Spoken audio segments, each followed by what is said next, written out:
What's going on, everybody? This is Connor with another weekly RDT fishing report. Today is August 22nd. Since last week, we have seen the water stabilize a lot more here on Chickamauga. Water temp has stayed right there in the mid 80s. It's starting to climb a little bit, especially with the warmer temperatures that we've had the past few days, and look for it to continue to warm up with the weather we have coming next week.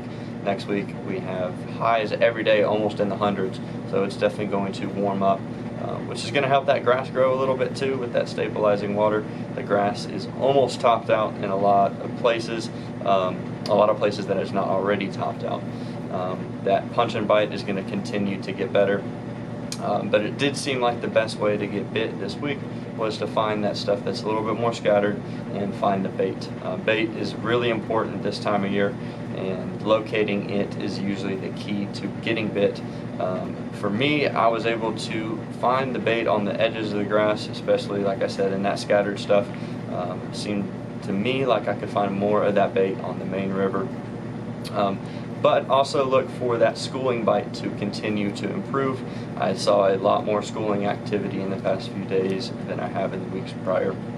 But looking forward to next week. Like I said, the weather is going to be super hot, near 100 every day. So that's going to move some fish around and make them be a little bit more lethargic during the day. So that morning bite and that evening bite is probably going to be a little bit better.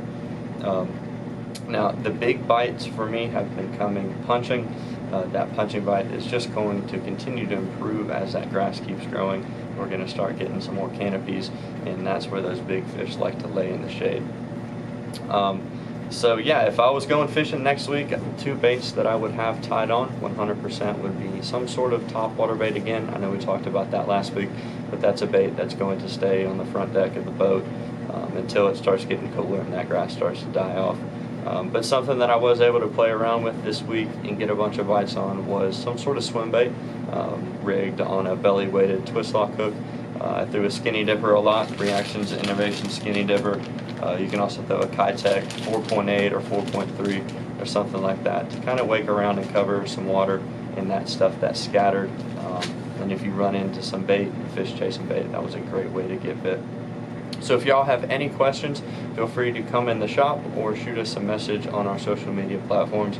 We would love to help you and talk to you a little bit about fishing. So y'all have fun and be safe out there. Thanks.